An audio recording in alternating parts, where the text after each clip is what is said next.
Welcome to Gauri Shaki studios ask program. ಇವತ್ತಿನ ವಿಡಿಯೋನಲ್ಲಿ ನಾನು ಬಿಗ್ ಬ್ಯಾಂಗ್ ಥಿಯರಿ ಬಗ್ಗೆ ಮಾತಾಡ್ತೀನಿ. ಇದು ಒಂದು ಫಿಸಿಕ್ಸ್ ಥಿಯರಿ.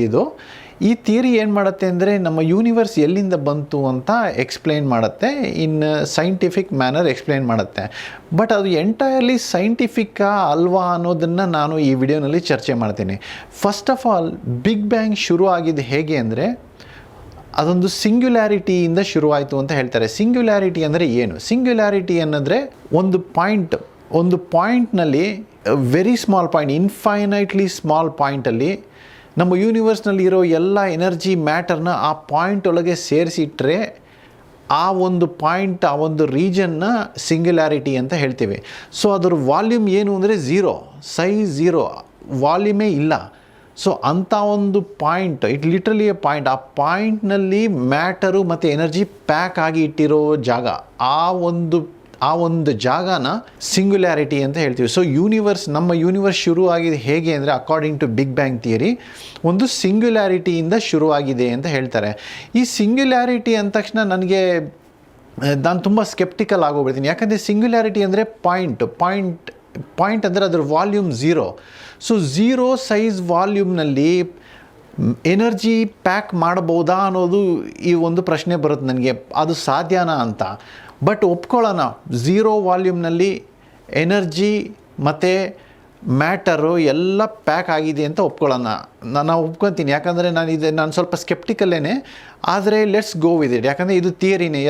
ಇದು ಥಿಯರಿನಲ್ಲಿ ಕೆಲವು ಕಡೆ ಡಿಫಿಕಲ್ಟೀಸ್ ಇರ್ತವೆ. ಯಾಕಂದರೆ ಥಿಯರಿ ಎಲ್ಲ ಎಕ್ಸ್ಪ್ಲೈನ್ ಮಾಡೋಕ್ಕಾಗಲ್ಲ. ಅಲ್ಲಲ್ಲಿ ಪ್ರಾಬ್ಲಮ್ಸ್ ಇರ್ತವೆ, ಫ್ಲಾಸ್ ಇರ್ತವೆ. ಸೊ ನನಗೆ ಈ ಸಿಂಗ್ಯುಲಾರಿಟಿ ಅನ್ನೋದು I find it very hard to believe. ನನಗನ್ಸುತ್ತೆ ಇದು ಕಾಮನ್ ಸೆನ್ಸ್ನ ಚಾಲೆಂಜ್ ಮಾಡುತ್ತೆ. ಯಾಕೆ ಅಂದರೆ zero volume, they are talking about point ಅಂದರೆ ಝೀರೋ ವಾಲ್ಯೂಮ್. ಸೊ ಯೂನಿವರ್ಸ್ದು ವಾಲ್ಯೂಮ್ ಏನು ಅಂದರೆ ಸಿಂಗ್ಯುಲಾರಿಟಿನಲ್ಲಿ ಝೀರೋ. ಸೊ ಝೀರೋ ವಾಲ್ಯೂಮ್ನಲ್ಲಿ ಮ್ಯಾಟರು ಎನರ್ಜಿ ಪ್ಯಾಕ್ ಮಾಡ್ಬೋದಾ ಅಂತ ಕೇಳ್ಬೋದು. ಸೊ ಒಪ್ಕೊಳ್ಳೋಣ, ಪ್ಯಾಕ್ ಮಾಡ್ಬೋದು ಅಂತ. ನಮ್ಮ ಬಿಗ್ ಬ್ಯಾಂಗ್ ಥಿಯರಿ ಏನು ಹೇಳುತ್ತೆ ಅಂದರೆ 13.8 ಬಿಲಿಯನ್ ಇಯರ್ಸ್ ಅಗೋ, 13.8 ಇದು ಅವರ ನಂಬರ್ ಹೇಳ್ತಾರೆ ಫಿಸಿಸಿಸ್ಸು. 13.8 ಬಿಲಿಯನ್ ಇಯರ್ಸ್ ಅಗೋ ನಮ್ಮ ಯೂನಿವರ್ಸು ಒಂದು ಪಾಯಿಂಟಷ್ಟು ವಾಲ್ಯೂಮ್ ಇದ್ದು ಅದರಲ್ಲಿ ಮ್ಯಾಟರ್ ಮತ್ತು ಎನರ್ಜಿ ಪ್ಯಾಕ್ ಆಗಿತ್ತು ಅಂತ ಹೇಳ್ತಾರೆ. ಸೊ ಆ ಒಂದು ಪಾಯಿಂಟಲ್ಲಿ ತುಂಬ ಹೈ ಟೆಂಪ್ರೇಚರ್ಸು ಮತ್ತು ತುಂಬ ಹೈ ಡೆನ್ಸಿಟಿ ಆಫ್ ಮ್ಯಾಟರ್ ಇತ್ತು ಅಂತ. ಸೊ ಬೇಸಿಕ್ಲಿ ಎನರ್ಜಿ ಮತ್ತು matter point volume, zero size ವಾಲ್ಯೂಮಲ್ಲಿ ಪ್ಯಾಕ್ ಆಗಿತ್ತು ಅಂತ ಹೇಳ್ತಾ ಇದ್ದಾರೆ. ಸೊ ಅಲ್ಲಿಂದ ನಮ್ಮ ಯೂನಿವರ್ಸು ಶುರು ಆಗುತ್ತೆ ಅಂತ ಹೇಳ್ತಾರೆ. That's the starting point. So ಇದು ಎಷ್ಟು ಹಳೆಯದು ಅಂದರೆ 13.8 ಬಿಲಿಯನ್ ಇಯರ್ಸ್ ಅಗೋ ನಮ್ಮ ಯೂನಿವರ್ಸ್ ಆ ಥರ ಇತ್ತು. ಸೈಜ್ ಝೀರೋ ವಾಲ್ಯೂಮ್ನಲ್ಲಿ ಮ್ಯಾಟರ್ ಪ್ಯಾಕ್ ಆಗಿತ್ತು. ಸಡನ್ಲಿ ಯೂನಿವರ್ಸ್ ಎಕ್ಸ್ಪ್ಯಾಂಡ್ ಆಯಿತು ಅಂತ ಹೇಳ್ತಾರೆ. ಆ ಎಕ್ಸ್ಪ್ಯಾನ್ಷನ್ನ ಬಿಗ್ ಬ್ಯಾಂಗ್ ಅಂತ ಹೇಳ್ತೀವಿ. ಸೊ ಇದು ಒಂದು ಬಾಂಬ್ ಎಕ್ಸ್ಪ್ಲೋಡ್ ಆದಂಗೆ ಎಕ್ಸ್ಪ್ಲೋಷನ್ ಅಲ್ಲ, ಇದು ಸ್ಪೇಸ್ ಎಕ್ಸ್ಪ್ಯಾಂಡ್ ಆಗಿದೆ ಅಂತ ಹೇಳ್ತಾರೆ. ಸೊ ನಾವು ಕೇಳ್ಬೋದು, ಸ್ಪೇಸ್ ಎಕ್ಸ್ಪ್ಯಾಂಡ್ ಯಾಕಾಯಿತು, ಹೇಗಾಯಿತು, ಯಾರು ಮಾಡಿದ್ರು ಅಂತ ಕೇಳ್ಬೋದು. ಸೊ ಇದಕ್ಕೆ ಜನರಲಿ ಎಕ್ಸ್ಪ್ಲನೇಷನ್ ಏನು ಹೇಳ್ತಾರೆ ಅಂದರೆ, ಒಂದು ಬಲೂನ್ನ ನಾವು ಬ್ಲೋ ಮಾಡಿದಾಗ ಬಲೂನ್ ಹೇಗೆ ದೊಡ್ಡದಾಗುತ್ತೋ, ಆಮೇಲೆ ಪಾಯಿಂಟ್ಸ್ ಆನ್ ದ ಬಲೂನ್ ದೂರ ಬಲೂನ್ ದೊಡ್ಡದಾಗ್ತಾ ಇದ್ದಂಗೆ ಆ points, each point on the balloon ದೂರ ಹೋಗುತ್ತೆ ಅಂತ ಹೇಳ್ತಾರೆ. ಸೊ ಅದೇ ಥರ ಯೂನಿವರ್ಸು ಎಕ್ಸ್ಪ್ಯಾಂಡ್ ಆಯಿತು ಅಂತಾರೆ. ಆ ಎಕ್ಸ್ಪ್ಯಾನ್ಷನ್ನ ಬಿಗ್ ಬ್ಯಾಂಗ್ ಅಂತ ಹೇಳ್ತಾರೆ. ಸೊ ನಾವು ಕೇಳ್ಬೋದು, ಯಾರು ಎಕ್ಸ್ಪ್ಯಾಂಡ್ ಮಾಡೋದು? ಇವಾಗ ನಮ್ಮ ಬಲೂನ್ ಕೇಸಲ್ಲಿ ನಾವು ಯಾರೋ ಬ್ಲೋ ಮಾಡ್ತೀವಿ. ನಾವು ಬ್ಲೋ ಮಾಡಿದಾಗ ಈ ಬಲೂನ್ ಎಕ್ಸ್ಪ್ಯಾಂಡ್ ಆಗುತ್ತೆ. ಬಟ್ ಯೂನಿವರ್ಸ್ ಎಕ್ಸ್ಪ್ಯಾಂಡ್ ಆಗಬೇಕು ಅಂದರೆ ಯಾರು ಬ್ಲೋ ಮಾಡ್ತಾ ಇದ್ದಾರೆ, ಹೂ ಈಸ್ ಡೂಯಿಂಗ್ ದಟ್? ಇಲ್ಲಿ ಕಾಸಾಲಿಟಿ ಅನ್ನೋದು ಕನೆಕ್ಷನ್ ಇಲ್ಲ ಅಂತ ಅನಿಸುತ್ತೆ. ಕಾಸಾಲಿಟಿ ಅಂದರೆ ಒಂದು ಯಾವುದಾದ್ರೂ ಆ್ಯಕ್ಷನ್ಗೆ ಕಾಸ್ ಇರುತ್ತೆ, ಕಾಸ್ ಆದಮೇಲೆ ಆ್ಯಕ್ಷನ್, ಕಾಸ್ ಆ್ಯಂಡ್ ಆ್ಯಕ್ಷನ್ನ ಕಾಸಾಲಿಟಿ ಅಂತ ಹೇಳ್ತಾರೆ. ಅಂದರೆ ಇವಾಗ ಏನಾದರೂ ಒಂದು ಆಗಬೇಕು ಅಂದರೆ ಅದಕ್ಕೊಂದು ಕಾರಣ ಇರುತ್ತೆ, ಕಾರಣ ಇಲ್ಲದೇ ಏನೂ ಆಗಲ್ಲ ಅಂತ. ಇವಾಗ ಬಲೂನ್ ಎಕ್ಸ್ಪ್ಯಾಂಡ್ ಆಯಿತು ಅಂದರೆ ಬಲೂನ್ ಅದ್ರ ಪಾಡಿಗೆ ಅದೇ ಎಕ್ಸ್ಪ್ಯಾಂಡ್ ಆಗಲ್ಲ, ಯಾರಾದರೂ ಬ್ಲೋ ಮಾಡಿದ್ರೆ ಎಕ್ಸ್ಪ್ಯಾಂಡ್ ಆಗುತ್ತೆ. ಅದೇ ಥರ ಯೂನಿವರ್ಸ್ ಎಕ್ಸ್ಪ್ಯಾಂಡ್ ಆಯಿತು ಸಡನ್ಲಿ ಅಂದರೆ ಯಾರಾದರೂ ಎಕ್ಸ್ಪ್ಯಾಂಡ್ ಮಾಡಿದ್ರೇ ಅದು ಅದ್ರ ಪಾಡಿಗೆ ಅದೇ ಎಕ್ಸ್ಪ್ಯಾನ್ಷನ್ ಆಗಲ್ಲ ಅಂತ ನಾನು ಹೇಳ್ತೀನಿ. ಇದು ಕಾಸಾಲಿಟಿನ ವಯೋಲೇಟ್ ಮಾಡ್ತಾ ಇದೆ ಅಂತ ಇದು ನನ್ನ ಒಪಿನಿಯನ್. ಇದು ಎಕ್ಸ್ಪ್ಯಾನ್ಷನ್ ಬಗ್ಗೆ. ಇದು ಬಿಗ್ ಬ್ಯಾಂಗ್ ಬೇಸಿಕ್ಲಿ ಏನು ಅಂದರೆ ಸಡನ್ ಎಕ್ಸ್ಪ್ಯಾನ್ಷನ್ ಆಫ್ ಸ್ಪೇಸೇ ಎಕ್ಸ್ಪ್ಯಾಂಡ್ ಆಯಿತು ಸಡನ್ನಾಗಿ ಅಂತ ಹೇಳ್ತಾರೆ. ಏನು ಕಾಸ್ ಇಲ್ಲ, ಯಾರು ಮಾಡಿದ್ರು ಅಂತ ಗೊತ್ತಿಲ್ಲ, ಬಟ್ ಸಡನ್ನಾಗಿ ಎಕ್ಸ್ಪ್ಯಾಂಡ್ ಆಯಿತು ಅಂತ ಹೇಳ್ತಾರೆ. ಸೊ ಒಪ್ಕೊಳ್ಳೋಣ, ಎಕ್ಸ್ಪ್ಯಾಂಡ್ ಆಯಿತು ಅಂತ. ಸೊ ಎಕ್ಸ್ಪ್ಯಾಂಡ್ ಆಗಿ ಅದನ್ನು ಆ ರ್ಯಾಪಿಡ್ ಎಕ್ಸ್ಪ್ಯಾನ್ಷನ್ನ ಇನ್ಫ್ಲೇಷನ್ ಅಂತ ಹೇಳ್ತಾರೆ. ಇದು ಇನ್ಫ್ಲೇಷನ್ ಏನು ಅಂದರೆ, ಇದು ಇನ್ಫ್ಲೇಷನ್ ಏನಕ್ಕೆ ಪ್ರಪೋಸ್ ಮಾಡಿದ್ರು ಅಂದರೆ, ಯೂಶ್ವಲಿ ಇನ್ಫ್ಲೇಷನ್ ಬರೋಕ್ಕಿಂತ ಮುಂಚೆ 1980ಕ್ಕಿಂತ ಮುಂಚೆ ಬಿಗ್ ಬ್ಯಾಂಗ್ ಥಿಯರಿನಲ್ಲಿ ಯೂನಿವರ್ಸ್ ಎಕ್ಸ್ಪ್ಯಾಂಡ್ ಸ್ಲೋ ಆಗಿ ಆಯಿತು ಅಂತ ಹೇಳ್ತಾರೆ. Over a period of time gradual uniform ಆಗಿ ಎಕ್ಸ್ಪ್ಯಾಂಡ್ ಆಯಿತು ಅಂತ ಹೇಳ್ತಾರೆ, ಅಂತ ಇತ್ತು ಮುಂಚೆ. ಬಟ್ ಇದರಿಂದ ಪ್ರಾಬ್ಲಮ್ಸ್ ಏನಾಗ್ತಿತ್ತು ಅಂದರೆ, ಹತ್ತಿರ ಇರೋ portions of the universe hot ಇರಬೇಕು, ದೂರ ಹೋಗ್ತಾ ಕೂಲ್ ಆಗ್ತಾ ಹೋಗಬೇಕು ಓವರ್ ಎಕ್ಸ್ಪ್ಯಾಂಡ್ ಆಯಿತು ಅಂದರೆ. ಸೊ ನಾವು ಎಷ್ಟು ದೂರ ರೀಚ್ ಔಟ್ ಆಗ್ತೀವೋ ಟೆಂಪ್ರೇಚರ್ ಯೂನಿಫಾರ್ಮ್ ಆಗಿರಲ್ಲ. ಒಂದು ಕಡೆ ಕಮ್ಮಿ ಇರುತ್ತೆ, ಆಮೇಲೆ ಜಾಸ್ತಿ ಆಗುತ್ತೆ, ಇನ್ನೂ ಜಾಸ್ತಿ ಆಗುತ್ತೆ. ಸೊ ಈ ಥರ ಒಂದು ಗ್ರೇಡಿಯಂಟ್ ಇರುತ್ತೆ ಟೆಂಪ್ರೇಚರ್ನಲ್ಲಿ. ಸೊ ಸ್ಲೋ ಆಗಿ ಎಕ್ಸ್ಪ್ಯಾಂಡ್ ಆಯಿತು ಅಂದರೆ. ಸೊ ಅಬ್ಸರ್ವ್ ಮಾಡಿರೋ ಪ್ರಕಾರ ಇದು ನಮ್ಮ ಅಸ್ಟ್ರಾನಮರ್ಸ್ ಅಬ್ಸರ್ವ್ ಏನು ಮಾಡಿದ್ದಾರೆ ಅಂದರೆ, ಯೂನಿವರ್ಸ್ ಎಲ್ಲ ಕಡೆ ಯೂನಿಫಾರ್ಮ್ ಆಗಿದೆ ಅಂತ ಅಬ್ಸರ್ವ್ ಮಾಡಿದ್ದಾರೆ. ಈ uniformity is a problem big ಬ್ಯಾಂಗ್ಗೆ. ಸೊ ಅದನ್ನು ಎಕ್ಸ್ಪ್ಲೇನ್ ಮಾಡೋಕ್ಕೆ ಇನ್ಫ್ಲೇಷನ್ ಅನ್ನೋ ಥಿಯರಿನ scientist have come up with inflation ಏನು ಮಾಡುತ್ತೆ ಅಂದರೆ, ನಿಧಾನವಾಗಿ ಎಕ್ಸ್ಪ್ಯಾಂಡ್ ಆಗಿಲ್ಲ, ಒಂದೇ ಸತಿ ರ್ಯಾಪಿಡಾಗಿ ಎಕ್ಸ್ಪ್ಯಾಂಡ್ ಆಗಿ ನಿಲ್ತು ಅಂತ ಹೇಳ್ತಾರೆ. ನಿಂತಿದ್ರಿಂದ ಯೂನಿಫಾರ್ಮ್ ಆಗಿ ಎಲ್ಲ ಕಡೆ ಒಂದೇ ಟೆಂಪ್ರೇಚರ್ ಇದೆ. ಆ ಎಕ್ಸ್ಪ್ಯಾನ್ಷನು ತುಂಬ ಫಾಸ್ಟಾಗಿ ಆಯಿತು ಅಂತ ಹೇಳ್ತಾರೆ. ಫ್ರ್ಯಾಕ್ಷನ್ ಆಫ್ ಎ ಸೆಕೆಂಡ್ಸಲ್ಲಿ ಯೂನಿವರ್ಸ್ ತುಂಬ ದೊಡ್ಡದಾಗೋಯ್ತು ಅಂತ, ಎಕ್ಸ್ಪೊನೆನ್ಷಿಯಲ್ ಎಕ್ಸ್ಪ್ಯಾನ್ಷನ್ ಅಂತ ಹೇಳ್ತಾರೆ. ಇದನ್ನು ಇನ್ಫ್ಲೇಷನ್ ಥಿಯರಿ ಅಂತ ಹೇಳ್ತಾರೆ. ಸೊ ಈ ಥಿಯರಿ 1980 ಆದಮೇಲೆ ಬಂದಿರೋದು, 80ಸಲ್ಲಿ. So this is suppose to explain why the universe looks uniform ಆಗಿದೆ. ಯೂನಿವರ್ಸ್ ಎಲ್ಲಿ ನೋಡಿದ್ರು, ಟೆಂಪ್ರೇಚರೇ ಆಗಿರಲಿ, ಡಿಸ್ಟ್ರಿಬ್ಯೂಷನ್ ಆಫ್ ಮಾಸ್ ಇರ್ಬೋದು. ಇವಾಗ ನಾವು ಸ್ಕೈಯಲ್ಲಿ ನೋಡಿದ್ರೆ ಎಲ್ಲ ಕಡೆ ಮ್ಯಾಟರ್ ಯೂನಿಫಾರ್ಮ್ ಆಗಿ ಡಿಸ್ಟ್ರಿಬ್ಯೂಟ್ ಆಗಿದೆ. ಒಂದು ಕಡೆ ಗ್ಯಾಪ್ ಇಲ್ಲ, ಒಂದು ಕಡೆ ಗ್ಯಾಪ್ ಇದ್ದು ಒಂದು ಕಾರ್ನರಲ್ಲಿ ಮಾತ್ರ ಸ್ಟಾರ್ಸ್ ಇಲ್ಲ, ಎಲ್ಲ ಕಡೆ ಯೂನಿಫಾರ್ಮ್ ಆಗಿ ಡಿಸ್ಟ್ರಿಬ್ಯೂಟ್ ಆಗಿದೆ. ಅದೇ ಥರ ಟೆಂಪ್ರೇಚರು ಯೂನಿವರ್ಸ್ದು ಯೂನಿಫಾರ್ಮ್ ಆಗಿದೆ ಎಲ್ಲ ಕಡೆ. ಸೊ ಇದನ್ನು ಎಕ್ಸ್ಪ್ಲೇನ್ ಮಾಡೋದಕ್ಕೆ ಇನ್ಫ್ಲೇಷನ್ ಅನ್ನೋ ಥಿಯರಿನ ಬಿಗ್ ಬ್ಯಾಂಗ್ ಥಿಯರಿಗೆ addition, is in addition to the existing theory. So universe expand ಆಯಿತು ಅಂತ ಒಪ್ಕೊಳ್ಳೋಣ. ಏನಕ್ಕಾಯಿತು, ಯಾರು ಎಕ್ಸ್ಪ್ಯಾಂಡ್ ಮಾಡಿದ್ರು ಅವು ಯಾರೂ ಗೊತ್ತಿಲ್ಲ, ಸುಮ್ಮನೆ ಅದ್ರ ಪಾಡಿಗೆ ಅದೇ ಆಗ್ತವೆ. ಇದೇ ನನಗೆ ಒಂದೊಂದು ಸತಿ ನಂಬಕ್ಕಾಗದೇ ಇರುವಂಥ ವಿಷಯ ಏನಂದರೆ, ಫಿಸಿಕ್ಸಲ್ಲಿ ಇದು ಎಸ್ಪೆಷಲಿ ಬಿಗ್ ಬ್ಯಾಂಗ್ ಥಿಯರಿನಲ್ಲಿ ಸುಮ್ಮನೆ ಅದ್ರ ಪಾಡಿಗೆ ಅದು ಎಕ್ಸ್ಪ್ಯಾಂಡ್ ಆಗುತ್ತೆ, ಅವ್ರು ಬೇಕಾಗಿರೋ ಥರ ಎಕ್ಸ್ಪ್ಯಾಂಡ್ ಆಗುತ್ತೆ, ಟೆಂಪರೇಚರ್ನ ಯೂನಿಫಾರ್ಮ್ ಮಾಡೋ ಥರ ಎಕ್ಸ್ಪ್ಯಾಂಡ್ ಆಗುತ್ತೆ. ಸೊ ಇದೆಲ್ಲ ರಿವರ್ಸ್ ಇಂಜಿನಿಯರ್ ಮಾಡಿ ಅವರು, theories are all reverse engineered ಅಂದರೆ, ಒಂದು ಆನ್ಸರ್ ಆಲ್ರೆಡಿ ಗೊತ್ತಿರುತ್ತೆ, ಆ ಗೊತ್ತಿರೋ ಆನ್ಸರ್ಗೆ ಹೋಗೋದು, ಥಿಯರಿನ ಮ್ಯಾಚ್ ಮಾಡಿಸೋದು, ಇದನ್ನು ರಿವರ್ಸ್ ಇಂಜಿನಿಯರಿಂಗ್ ಅಂತ ಹೇಳ್ತೀವಿ. ಸೊ ಈ ಬಿಗ್ ಬ್ಯಾಂಗ್ ಥಿಯರಿನಲ್ಲಿ inflation especially is a reverse engineering ನನಗೆ ಕೇಳಿದ್ರೆ ಅದು. ಸೊ ಒಪ್ಕೊಳ್ಳೋಣ, ಯೂನಿವರ್ಸ್ ಎಕ್ಸ್ಪ್ಯಾಂಡ್ ಆಯಿತು ಅಂದ್ಕೊಳ್ಳೋಣ, ರ್ಯಾಪಿಡಾಗಿ ಎಕ್ಸ್ಪ್ಯಾಂಡ್ ಆಯಿತು. ಈ ರ್ಯಾಪಿಡಾಗಿ ಎಕ್ಸ್ಪ್ಯಾಂಡ್ ಆಗಿದ್ದರಿಂದ ಟೆಂಪ್ರೇಚರ್ ಯೂನಿಫಾರ್ಮ್ ಆಗಿದೆ, ಮಾಸ್ ಯೂನಿಫಾರ್ಮ್ ಆಗಿ ಡಿಸ್ಟ್ರಿಬ್ಯೂಟ್ ಆಗಿದೆ, ಮ್ಯಾಟರ್ ಯೂನಿಫಾರ್ಮ್ ಆಗಿ ಡಿಸ್ಟ್ರಿಬ್ಯೂಟ್ ಆಗಿದೆ ಅಂತ ಒಪ್ಕೊಳ್ಳೋಣ. ಸೊ ಎಕ್ಸ್ಪ್ಯಾಂಡ್ ಆಗಿರೋದ್ರಿಂದ ಏನಾಗುತ್ತೆ ಅಂದರೆ, ಯೂನಿಫಾರ್ಮ್ ಕೂಲ್ ಆಗುತ್ತೆ ಅಂತ ಹೇಳ್ತಾರೆ. ನೆಕ್ಸ್ಟ್ ಏನಾದರೆ, ಎಷ್ಟು ಎಕ್ಸ್ಪ್ಯಾಂಡ್ ಆದರೆ ಅಷ್ಟು ಕೂಲ್ ಆಗ್ತಾ ಹೋಗುತ್ತೆ ಅಂತ ಹೇಳ್ತಾರೆ ಯೂನಿವರ್ಸ್. ಸೊ ಫಸ್ಟು ಎಕ್ಸ್ಪ್ಯಾಂಡ್ ಆಗೋಕ್ಕಿಂತ ಮುಂಚೆ ಟೆಂಪ್ರೇಚರ್ಸ್ ಆರ್ ಅನ್ಇಮ್ಯಾಜಿನಬ್ಲಿ ಹೈ, ತುಂಬ ಹೈ, ವೆರಿ ಹೈ ಅಂದರೆ very high temperatures. So slowly universe cool ಆಗ್ತಾ ಬರುತ್ತೆ. ಸೊ ಕೂಲ್ ಆಯಿತು ಅಂದರೆ ಏನಾಗುತ್ತೆ ಅಂದರೆ, ಸಬ್ ಅಟಾಮಿಕ್ ಪಾರ್ಟಿಕಲ್ಸ್ ಫಾರ್ಮ್ ಆಗ್ತವೆ.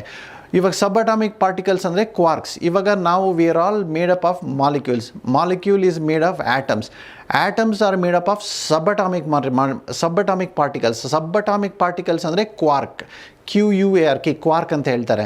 ಸೊ ಯೂನಿವರ್ಸ್ ಕೂಲ್ ಆದಮೇಲೆ ಕ್ವಾರ್ಕ್ಸ್ ಕಂಬೈನ್ ಆಗಿ ಆಟಮ್ಸ್ ಫಾರ್ಮ್ ಆಗ್ತವೆ. ಆಟಮ್ಸು ಮತ್ತು ನ್ಯೂಟ್ರಾನ್ಸು ಕಂಬೈನ್ ಆಗಿ ಮಾಲಿಕ್ಯೂಲ್ಸ್ ಫಾರ್ಮ್ ಆಗ್ತವೆ, ಲೈಕ್ ಹೀಲಿಯಮ್, ಹೈಡ್ರೋಜನ್. ಸೊ ಇದು one of the first elements to form in the universe ಬಂದು ಹೈಡ್ರೋಜನ್ ಆ್ಯಂಡ್ ಹೀಲಿಯಮ್. ಇದು ಯಾವಾಗ ಆಯಿತು ಅಂದರೆ, ಯೂನಿವರ್ಸ್ ಕೂಲ್ ಆದಮೇಲೆ. ಸೊ ಈ ಪ್ರಾಸೆಸ್ನ ನ್ಯೂಕ್ಲಿಯೋಸಿಂಥಸಿಸ್ ಅಂತ ಹೇಳ್ತಾರೆ, big bang nucleosynthesis. So universe expand ಆಗಿ ಕೂಲ್ ಆದಮೇಲೆ ಆಟಮ್ಸ್ ಫಾರ್ಮ್ ಆಗ್ತವೆ. ಆಟಮ್ಸ್ ಫಾರ್ಮ್ ಆಗಿ ಆ ಫಾರ್ಮ್ ಆಗ್ತಾ ಇರೋ ಪ್ರಾಸೆಸ್ಸು ಬಿಗ್ ಬ್ಯಾಂಗ್ ನ್ಯೂಕ್ಲಿಯೋಸಿಂಥಸಿಸ್ ಅಂತ ಹೇಳ್ತಾರೆ. ಸೊ ನಮ್ಮ ಯೂನಿವರ್ಸ್ನಲ್ಲಿ ಎಲ್ಲಿ ನೋಡಿದ್ರು ಹೈಡ್ರೋಜನ್ ಮತ್ತು ಹೀಲಿಯಮ್ ಕಾಣಿಸುತ್ತೆ. ಎಲ್ಲಿ ಅಬ್ಸರ್ವ್ ಮಾಡಿದ್ರು 75% of the universe is made up of hydrogen and helium. 75% ನಮ್ಮ ಯೂನಿವರ್ಸಲ್ಲಿ ದ ಮೋಸ್ಟ್ ಅಬಂಡೆಂಟ್ ಎಲಿಮೆಂಟ್ ಏನು ಅಂದರೆ ಹೈಡ್ರೋಜನ್ ಮತ್ತು ಹೀಲಿಯಮ್. ಸೊ ಇದರಿಂದ ಬಿಗ್ ಬ್ಯಾಂಗ್ ಥಿಯರಿ ಏನು ಹೇಳುತ್ತೆ ಅಂದರೆ, ಕೂಲ್ ಆಗಿದ ತಕ್ಷಣ ಫಸ್ಟ್ ಥಿಂಗ್ ಏನಾಯಿತು ಅಂದರೆ ಹೈಡ್ರೋಜನ್ ಮತ್ತು ಹೀಲಿಯಮ್ ಫಾರ್ಮ್ ಆಯಿತು ಅಂತ ಹೇಳ್ತಾರೆ. ಆಮೇಲೆ ಮಿಲಿಯನ್ಸ್ ಆಫ್ ಇಯರ್ಸ್ ಆದಮೇಲೆ ಗ್ರಾವಿಟಿ ಸ್ಲೋಲಿ ಕಿಕ್ಕಿನ್ ಆಗಿ ಸ್ಟಾರ್ಸು, ಗ್ಯಾಲಕ್ಸೀಸು ಮತ್ತು ಕ್ಲಸ್ಟರ್ಸ್ ಆಫ್ ಗ್ಯಾಲಕ್ಸೀಸ್ ಫಾರ್ಮ್ ಆಗ್ತಾ ಬರ್ತವೆ. ಸೊ ಇಷ್ಟು ದಿನ ಗ್ರಾವಿಟಿ ಎಲ್ಲಿತ್ತು ಅಂತ ಕೇಳ್ಬೋದು, ಸಡನ್ನಾಗಿ ಗ್ರಾವಿಟಿ ಯಾಕೆ ಆ್ಯಕ್ಟ್ ಆಗ್ತಾ ಇದೆ ಅಂತಲೂ ಕೇಳ್ಬೋದು. ಗ್ರಾವಿಟಿ ಮುಂಚೆಯಿಂದ ಇತ್ತ, ಮತ್ತು ಗ್ರಾವಿಟಿ ಬಂದು attractive force. So attractive force ಇದ್ರೂ ಯೂನಿವರ್ಸ್ ಯಾಕೆ ಎಕ್ಸ್ಪ್ಯಾಂಡ್ ಆಯಿತು ಅಂತ ಕೇಳ್ಬೋದು. So this is counter gravity, ಇದು ಆಪೋಸಿಟ್ ಆಫ್ ಗ್ರಾವಿಟಿ ಎಕ್ಸ್ಪ್ಯಾನ್ಷನ್ ಅಂದರೆ. ಸೊ ಇಲ್ಲಿ ಒಂಥರ ಏನಂತಾರೆ, ಇದೊಂದು ಕ್ವೆಶ್ಚನ್ ಮಾರ್ಕ್. ಸಡನ್ನಾಗಿ ಗ್ರಾವಿಟಿ ಟೇಕ್ ಓವರ್ ಆಗುತ್ತೆ. ಸೊ ಅದು ಮಿಲಿಯನ್ಸ್ ಆಫ್ ಇಯರ್ಸ್ ಆದಮೇಲೆ ಗ್ರಾವಿಟಿ ಏನು ಮಾಡುತ್ತೆ ಅಂದರೆ ಮ್ಯಾಟ್ರನ್ನೆಲ್ಲ ಪುಲ್ ಮಾಡಿ ಸ್ಟಾರ್ಸ್, ಗ್ಯಾಲಕ್ಸೀಸು ಮತ್ತು ಕ್ಲಸ್ಟರ್ಸ್ ಆಫ್ ಗ್ಯಾಲಕ್ಸೀಸ್ ಫಾರ್ಮ್ ಆಗ್ತಾ ಹೋಗ್ತವೆ. ಆಮೇಲೆ ಕೆಲವು ಕಡೆ ಡಾರ್ಕ್ ಮ್ಯಾಟರ್ ಅನ್ನೋದನ್ನು ಇನ್ವೋಕ್ ಮಾಡ್ತಾರೆ. ಡಾರ್ಕ್ ಮ್ಯಾಟರ್ ಬಂದುಬಿಟ್ಟು ಇನ್ವಿಸಿಬಲ್ ಮ್ಯಾಟರ್ ಅಂತ ಹೇಳೋದು, ಅದು ಕಾಣಲ್ಲ ಡಾರ್ಕ್ ಮ್ಯಾಟರ್, ಬಟ್ ಅದರ ಎಫೆಕ್ಟ್ಸ್ ನಾವು ನೋಡ್ಬೋದು through gravity. So through gravity dark ಮ್ಯಾಟ್ರದ್ದು ಪ್ರೆಸೆನ್ಸ್ನ ಅಸ್ಟ್ರಾನಮರ್ಸ್ ಕ್ಯಾನ್ ಡಿಟೆಕ್ಟ್ ಅಂತೆ. So invisible matter is playing a role in the way the galaxy is distributed. Mass distribution ಇದೆಯಲ್ಲ, ಇವಾಗ ಗ್ಯಾಲಕ್ಸಿನಲ್ಲಿ ಸ್ಟಾರ್ಸ್ ಎಲ್ಲ ಕಡೆ ಡಿಸ್ಟ್ರಿಬ್ಯೂಟ್ ಆಗಿದೆ. ಸೊ ಮತ್ತೆ ಮುಂದಕ್ಕೋಣ. ಸೊ ಸ್ಟಾರ್ಸ್, ಗ್ಯಾಲಕ್ಸೀಸ್ ಫಾರ್ಮ್ ಆದಮೇಲೆ ಇನ್ನೊಂದು ಲಿಟ್ರಲಿ ನಮ್ಮ ಯೂನಿವರ್ಸ್ ಕ್ರಿಯೇಟ್ ಆದಂಗೆ ಆಯಿತು. ಸೊ ನಮ್ಮ ಯೂನಿವರ್ಸಲ್ಲಿ ಏನಿದೆ, ಸ್ಟಾರ್ಸ್ ಇದೆ, ಗ್ಯಾಲಕ್ಸೀಸ್ ಇದೆ, ಕ್ಲಸ್ಟರ್ಸ್ ಆಫ್ ಗ್ಯಾಲಕ್ಸೀಸ್ ಇದೆ. ಆಮೇಲೆ ಇನ್ನೊಂದು ಇಂಪಾರ್ಟೆಂಟ್ ಅಬ್ಸರ್ವೇಷನ್ ಮಾಡಿದ್ದಾರೆ 1960s. ಅದೇನು ಅಂದರೆ ಕಾಸ್ಮಿಕ್ ಮೈಕ್ರೋವೇವ್ ಬ್ಯಾಕ್ಗ್ರೌಂಡ್ ಅಂತ ಹೇಳ್ತಾರೆ. ಈ microwave background radiation, cosmic microwave background radiation, ಅದು CMBR ಅಂತ ಹೇಳ್ತಾರೆ. ಈ ರೇಡಿಯೇಷನ್ನ 1960s ಡಿಸ್ಕವರ್ ಮಾಡಿದ್ದಾರೆ. ಸೊ ಈ ರೇಡಿಯೇಷನ್ ಏನು ಹೇಳ್ತಾರೆ ಅಂದರೆ, ಬಿಗ್ ಬ್ಯಾಂಗ್ ಥಿಯರಿ ಏನು ಹೇಳುತ್ತೆ ಅಂದರೆ, first light in the universe ತುಂಬ ಹಾಟ್ ಆಗಿತ್ತು, ಸ್ವಲ್ಪ ಕೂಲ್ ಡೌನ್ ಆಯಿತು. ಕೂಲ್ ಡೌನ್ ಆದಮೇಲೆ ಲೈಟ್ ಟ್ರಾವೆಲ್ ಮಾಡೋಕ್ಕೆ ಶುರು ಮಾಡುತ್ತೆ ಯೂನಿವರ್ಸಲ್ಲಿ. ಆ ಫಸ್ಟ್ ಲೈಟ್ ಇನ್ ದ ಯೂನಿವರ್ಸ್ನ ಇವಾಗ ನಾವು ನೋಡ್ಬೋದು ಅಂತ ಹೇಳ್ತಾ ಇದ್ದಾರೆ. ಆ ಲೈಟ್ ಆವಾಗ ತುಂಬ ಹೈ ಇಂಟೆನ್ಸಿಟಿ ಲೈಟ್ ಇತ್ತು. ಬಿಲಿಯನ್ಸ್ ಆಫ್ ಇಯರ್ಸ್ ಆದಮೇಲೆ ಆ light has cooled and it has wavelength expand ಆಗೋಗಿ it is now seen as microwave radiation, microwave background radiation ಅಂತ ಹೇಳ್ತಾರೆ. ಸೊ ಆ ಫಸ್ಟ್ ಲೈಟ್ ಆಫ್ ದ ಯೂನಿವರ್ಸ್ನ ಇವಾಗಲೂ ನಾವು ನೋಡ್ಬೋದು ಅಂತ ಹೇಳ್ತಾರೆ. ಆ ಲೈಟು ಮೈಕ್ರೋವೇವ್ ಫಾರ್ಮಲ್ಲಿ ಇವಾಗ ಇದೆ. ಸೊ ಇವಾಗ ಒಂದು ರೂಮಲ್ಲಿ ಲೈಟ್ ಆನ್ ಮಾಡಿದ್ರೆ ಇಡೀ ರೂಮಲ್ಲಿ ಆ ಲೈಟ್ ಸ್ಪ್ರೆಡ್ ಆಗುತ್ತೆ ಯೂನಿಫಾರ್ಮ್ ಆಗಿ. ಅದೇ ಥರ ಬಿಗ್ ಬ್ಯಾಂಗ್ ಆದಾಗ ಆ ಇನಿಷಿಯಲ್ ಲೈಟ್ ಇದೆಯಲ್ಲ, ಆ ಇನಿಷಿಯಲ್ ಲೈಟು ಮತ್ತು ಹೀಟು ಎಲ್ಲ ಯೂನಿವರ್ಸಲ್ಲಿ ಎಲ್ಲ ಕಡೆ ಸ್ಪ್ರೆಡ್ ಆಗಿದೆ ಅದು. ಸೊ ನಾವು ರೇಡಿಯೋ ಟೆಲಿಸ್ಕೋಪ್ನ ಎಲ್ಲಿ ಪಾಯಿಂಟ್ ಮಾಡಿದ್ರೂ ಆ CMBR, ಕಾಸ್ಮಿಕ್ ಮೈಕ್ರೋವೇವ್ ಬ್ಯಾಕ್ಗ್ರೌಂಡ್ ರೇಡಿಯೇಷನ್ನ ಎಲ್ಲಿ ಪಾಯಿಂಟ್ ಮಾಡಿದ್ರೂ ಡಿಟೆಕ್ಟ್ ಆಗ್ತಾ ಇದೆ. ಸೊ ಬಿಗ್ ಬ್ಯಾಂಗ್ ಥಿಯರಿಯವರು ಹೇಳ್ತಾರೆ, ಈ ರೇಡಿಯೇಷನ್ ಬಂದುಬಿಟ್ಟು literally the afterglow of the big bang, ಅಂದರೆ residual heat of the big bang ಅಂತ ಹೇಳ್ತಾರೆ. ಸೊ ಇದು ಇವಾಗೂ ನೋಡ್ಬೋದು ಅಂತ ಹೇಳ್ತಾರೆ. ಅದನ್ನು ಅಬ್ಸರ್ವ್ ಮಾಡಿದ್ದಾರೆ 1960s ಅದನ್ನು ಡಿಸ್ಕವರ್ ಮಾಡಿದ್ದಾರೆ. ಆ ಡಿಸ್ಕವರಿಗೆ ನೊಬೆಲ್ ಪ್ರೈಸು ಸಿಕ್ಕಿದೆ. ಬಟ್ ಅವರು ಆಕ್ಸಿಡೆಂಟಲಿ ಸ್ಟಂಬಲ್ ಆಗ್ತಾರೆ. ಅವ್ರು ಅನ್ಕೊತಾರೆ ಅವರು ಟೆಲಿಸ್ಕೋಪಲ್ಲಿ ಏನೋ ಎರರ್ ಇದೆ ಅಥವಾ ಏನೋ ನಾಯ್ಸ್ ಇದೆ ಅಂತ ಅನ್ಕೊತಾರೆ ಅಟ್ ಫಸ್ಟ್. ಆಮೇಲೆ ನಿಧಾನವಾಗಿ ಗೊತ್ತಾಗುತ್ತೆ ಅದು ನಾಯ್ಸ್ ಅಲ್ಲ, ಆ್ಯಕ್ಚುಲಿ ಅದು ಪ್ರಾಪರ್ ರೇಡಿಯೇಷನ್, ಅದು ಮೈಕ್ರೋವೇವ್ ಬ್ಯಾಕ್ಗ್ರೌಂಡ್ ರೇಡಿಯೇಷನ್ನು. ಸೊ ಈ ಡಿಸ್ಕವರಿ ಆದಮೇಲೆ ಬಿಗ್ ಬ್ಯಾಂಗ್ ಥಿಯರಿಯವರು ಹೇಳ್ತಾರೆ, ಈ ಮೈಕ್ರೋವೇವ್ ರೇಡಿಯೇಷನ್ ಬಂದುಬಿಟ್ಟು remnants of the big bang. ಆ first light of the universe ಏನಿದೆಯೋ ಅದೇ ಆ ಲೈಟ್ ಇವಾಗ ನಾವು ನೋಡ್ತಿರೋದು. ಬಟ್ ಆ light over the years wavelength expand ಆಗೋಗಿ microwave part of the electromagnetic ಸ್ಪೆಕ್ಟ್ರಮಲ್ಲಿ ಆ ರೇಂಜಲ್ಲಿ ವಿ ಕ್ಯಾನ್ ಅಬ್ಸರ್ವ್ ಅಂತ ಹೇಳ್ತಾರೆ. ಸೊ ಇದು ಫಸ್ಟ್ ಲೈಟ್ ಗ್ಯಾಲಕ್ಸಿ, ನಮ್ಮ ಬಿಗ್ ಬ್ಯಾಂಗ್ ಥಿಯರಿ ಪ್ರಕಾರ ಫಸ್ಟ್ ಲೈಟ್ ಟ್ರಾವೆಲ್ ಮಾಡೋಕ್ಕೆ ಶುರುವಾಗಿದ್ದು 380,000 years after big bang. So big bang ಆಗಿದ ತಕ್ಷಣ, ಎಕ್ಸ್ಪ್ಯಾನ್ಷನ್ ಆಗಿದ ತಕ್ಷಣ 380,000 ಇಯರ್ಸ್ ಆದಮೇಲೆ light is able to freely travel ಮಾಡೋಕ್ಕೆ ಶುರು ಹಚ್ಕೊಳ್ಳುತ್ತೆ ಫಸ್ಟ್ ಲೈಟ್. ಅದನ್ನು ಆ ಓಲ್ಡೆಸ್ಟ್ ಲೈಟ್ನ ಇವಾಗಲೂ ನೋಡ್ಬೋದು ಅಂತ ಹೇಳ್ತಾರೆ ಬಿಗ್ ಬ್ಯಾಂಗ್ ಥಿಯರಿಯವರು. ಅದಕ್ಕೆ ನೊಬೆಲ್ ಪ್ರೈಸು ಸಿಕ್ಕಿದೆ. ಸೊ ಅದನ್ನು ಇವಾಗ CMBR is considered as evidence. So ಅದೊಂದು ಎವಿಡೆನ್ಸಾ? ಇನ್ನೊಂದು ಎವಿಡೆನ್ಸು ಇದೆ. ಇನ್ನೊಂದು ಎವಿಡೆನ್ಸ್ ಏನು ಹೇಳ್ತಾರೆ ಅಂದರೆ, ನಮ್ಮ ಯೂನಿವರ್ಸ್ ಎಕ್ಸ್ಪ್ಯಾಂಡ್ ಆಗ್ತಾ ಇದೆ ಅಂತ ಹೇಳ್ತಾ ಇದ್ದಾರೆ. ಈ ಎಕ್ಸ್ಪ್ಯಾನ್ಷನ್ ಹೇಗಿದೆ ಅಂದರೆ, ಇದೊಂಥರ ವಿಚಿತ್ರ ಎಕ್ಸ್ಪ್ಯಾನ್ಷನ್ನು. ಹತ್ತಿರ ಇರೋ ಗ್ಯಾಲಕ್ಸಿ ಒಂದು ರೇಟಲ್ಲಿ ಎಕ್ಸ್ಪ್ಯಾಂಡ್ ಆಗ್ತಾಯಿದ್ರೆ, ದೂರ ಇರೋ ಗ್ಯಾಲಕ್ಸಿ ಅದಕ್ಕಿಂತ ಜಾಸ್ತಿ ಎಕ್ಸ್ಪ್ಯಾಂಡ್ ಆಗುತ್ತೆ. ಇನ್ನೂ ದೂರ ಇರೋ ಗ್ಯಾಲಕ್ಸಿ ಅದಕ್ಕಿಂತ ಜಾಸ್ತಿ ಜೋರಾಗಿ ಎಕ್ಸ್ಪ್ಯಾಂಡ್ ಆಗ್ತಾ ಇದೆ. ಸೊ ಎಷ್ಟು ದೂರ ಇದೆಯೋ ಗ್ಯಾಲಕ್ಸಿ ಅಷ್ಟು ಫಾಸ್ಟಾಗಿ ಅಷ್ಟು ಗ್ರೇಟರ್ ಇದೆ ಅದರ ಎಕ್ಸ್ಪ್ಯಾನ್ಷನ್. ಸೊ ಈ ಎಕ್ಸ್ಪ್ಯಾನ್ಷನ್ ಬಂದುಬಿಟ್ಟು ಏನು ಹೇಳುತ್ತೆ ಅಂದರೆ, ಅಟ್ ಸಮ್ ಪಾಯಿಂಟ್ ರಿವರ್ಸ್ ಆಗಿ ಹೋದರೆ, ನಾವು ಇದನ್ನೇ ರಿವರ್ಸ್ ಮಾಡಿದ್ರೆ ಅಟ್ ಸಮ್ ಪಾಯಿಂಟ್ ಈ ಗ್ಯಾಲಕ್ಸೀಸ್ ಎಲ್ಲ ಹತ್ತಿರ ಇದ್ದಿರುತ್ತೆ ಅಂತ ಮೀನಿಂಗ್. ಇವಾಗ ಎಕ್ಸ್ಪ್ಯಾನ್ಷನ್ ಆಗ್ತಾ ಇದೆ ಅಂದರೆ ಅದರ ಅರ್ಥ ಅದೇ ಅಲ್ವಾ, ಅಟ್ ಸಮ್ ಪಾಯಿಂಟ್ ಹತ್ತಿರ ಇದ್ದಿರ್ತವೆ ಅಂತ. ಸೊ ಈ expansion of the universe big bang ಥಿಯರಿನ ಸಪೋರ್ಟ್ ಮಾಡುತ್ತೆ. ಬಿಗ್ ಬ್ಯಾಂಗ್ ಥಿಯರಿ ಏನು ಅಂದರೆ ಒಂದು ಪಾಯಿಂಟಿಂದ ಎಲ್ಲ ಎಕ್ಸ್ಪ್ಯಾಂಡ್ ಆಯಿತು ಅಂತ. ಸೊ ಈ ಅಬ್ಸರ್ವೇಷನ್ ಯೂನಿವರ್ಸ್ ಎಕ್ಸ್ಪ್ಯಾಂಡ್ ಆಗ್ತಿದೆ ಅನ್ನೋದು ಸಪೋರ್ಟ್ ಮಾಡುತ್ತೆ ಬಿಗ್ ಬ್ಯಾಂಗ್ ಥಿಯರಿನ. ಸೊ ಇದು one of the pillars of support big bang ಥಿಯರಿಗೆ. ಬಟ್ ಏನಕ್ಕೆ ಎಕ್ಸ್ಪ್ಯಾಂಡ್ ಆಗ್ತಿದೆ ಅಂತ ಕೇಳ್ಬೋದು, ಯಾಕಂದರೆ ಇದೊಂಥರ ವಿಚಿತ್ರವಾಗಿ ಎಕ್ಸ್ಪ್ಯಾಂಡ್ ಆಗ್ತಾ ಇದೆ. ಎಷ್ಟು ದೂರ ಇದೆಯೋ ಗ್ಯಾಲಕ್ಸಿ ಅಷ್ಟು ಜಾಸ್ತಿ ರೇಟ್ ಇದೆ ಅದರ ಎಕ್ಸ್ಪ್ಯಾನ್ಷನ್ನು. ಸೊ ಅದಕ್ಕೆ ನಮ್ಮ ಸೈಂಟಿಸ್ಟ್ ಏನು ಎಕ್ಸ್ಪ್ಲನೇಷನ್ ಹೇಳ್ತಾರೆ ಅಂದರೆ ಡಾರ್ಕ್ ಎನರ್ಜಿ ಅಂತ ಹೇಳ್ತಾರೆ. ಡಾರ್ಕ್ ಎನರ್ಜಿ ಏನು ಅಂದರೆ ಯಾರಿಗೂ ಗೊತ್ತಿಲ್ಲ, ಬಟ್ ಅದು ಒಂದು ಅದೊಂದು ಥಿಯರಿ. ಏನು ಥಿಯರಿ ಅಂದರೆ ಈ ಡಾರ್ಕ್ ಎನರ್ಜಿಯಿಂದ ಯೂನಿವರ್ಸ್ ಎಕ್ಸ್ಪ್ಯಾಂಡ್ ಆಗ್ತಾ ಇದೆ ಅಂತ ಹೇಳ್ತಾರೆ. ಸೊ ಡಾರ್ಕ್ ಎನರ್ಜಿ ಎಲ್ಲಿಂದ ಬಂತು, ಏನು ಮಾಡ್ತಿತ್ತು, ಅದು ಹೇಗೆ ಅದನ್ನು ತಳ್ಳುತ್ತೆ, ಒಂದು ಗ್ಯಾಲಕ್ಸಿನ ತಳ್ಳಬೇಕು ಅಂದರೆ ಅದು ಹೇಗೆ ಮಾಡುತ್ತೆ, ಅವೆಲ್ಲ ಆನ್ಸರ್ಸ್ ಏನೂ ಇಲ್ಲ. ಬರೀ ಥಿಯರಿ ಏನು ಹೇಳುತ್ತೆ ಅಂದರೆ ಡಾರ್ಕ್ ಎನರ್ಜಿ ಇರ್ಬೋದು ಅಂತ ಹೇಳ್ತಾರೆ. ಯೂನಿವರ್ಸ್ ಎಕ್ಸ್ಪ್ಯಾಂಡ್ ಆಗ್ತಾ ಇರೋದಕ್ಕೆ ಕಾರಣ ಅದೊಂದು ಇರ್ಬೋದು ಅಂತ ಹೇಳ್ತಾರೆ. ಬಟ್ ಇವೆಲ್ಲ ಫುಲ್ಲಿ ಅರ್ಥ ಮಾಡ್ಕೊಂಡಿರುವಂಥ ಕಾನ್ಸೆಪ್ಟ್ಸ್ ಅಲ್ಲ, ಇನ್ನೂ ರಿಸರ್ಚ್ ನಡೀತಾ ಇದೆ. ಡಾರ್ಕ್ ಮ್ಯಾಟರ್, ಡಾರ್ಕ್ ಎನರ್ಜಿ ಸರಿಯಾಗಿ it's not well understood concept. So ಇದಿತ್ತು ಬಿಗ್ ಬ್ಯಾಂಗ್ ಥಿಯರಿ ಬಗ್ಗೆ ನನ್ನ ಸಣ್ಣ ವಿಡಿಯೋ. ನಿಮ್ಗೇನಾದ್ರು ಕ್ವೆಶನ್ಸ್ ಇದ್ದರೆ ಕಾಮೆಂಟ್ಸಲ್ಲಿ ತಿಳಿಸಿ, ನಾನು ಅದ್ರ ಬಗ್ಗೆ ವಿಡಿಯೋ ಮಾಡ್ತೀನಿ. ನನಗೆ ನಾನು ಫಸ್ಟ್ ಬಿಗ್ ಬ್ಯಾಂಗ್ ಥಿಯರಿ ಓದಿದಾಗ ನನಗೆ ಇನಿಷಿಯಲಿ ನನಗೇನು ಅನಿಸ್ತು ಅಂದರೆ ಆ ಸಿಂಗ್ಯುಲಾರಿಟಿ ಅನ್ನೋದು ಸ್ವಲ್ಪ ವೀಕ್ ಪಾಯಿಂಟ್ ಅಂತ ಅನಿಸ್ತು.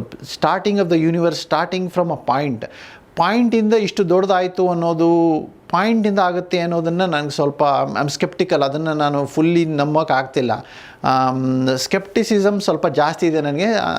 But it's A theory, ultimately ಎಲ್ಲ ಥಿಯರಿಗಳಿಗೂ ಪ್ರಾಬ್ಲಮ್ಸ್ ಇರ್ತವೆ. ಸೊ ಬಿಗ್ ಬ್ಯಾಂಗ್ ಥಿಯರಿಯಲ್ಲೂ ಪ್ರಾಬ್ಲಮ್ಸ್ ಇದೆ. ಇಟ್ ಇಸ್ ನಾಟ್ ಏನಂತಾರೆ ಫುಲ್ ಪ್ರೂಫ್ ಥಿಯರಿ ಅಲ್ಲ. ಇಟ್ಸ್ ಏನಂತಾರೆ ಮೋಸ್ಟ್ ಆಫ್ ದ ಥಿಂಗ್ಸ್ನ ಎಕ್ಸ್ಪ್ಲೈನ್ ಮಾಡುತ್ತೆ, ಒಂಥರ ರೀಸನಬಲಿ ಎಕ್ಸ್ಪ್ಲೈನ್ ಮಾಡುತ್ತೆ. But as usual cos and effect ಅನ್ನೋದು ಇಲ್ಲ. ಇವಾಗ ಕೇಳ್ಬೋದು, ಯೂನಿವರ್ಸ್ ಪಾಯಿಂಟ್ ಇತ್ತು ಅಂದರೆ ಆ ಪಾಯಿಂಟಲ್ಲಿ ಎನರ್ಜಿ ಎಲ್ಲ ಯಾಕಿದೆ ಆ ಪಾಯಿಂಟಲ್ಲಿ ಅಂತ ಕೇಳ್ಬೋದು.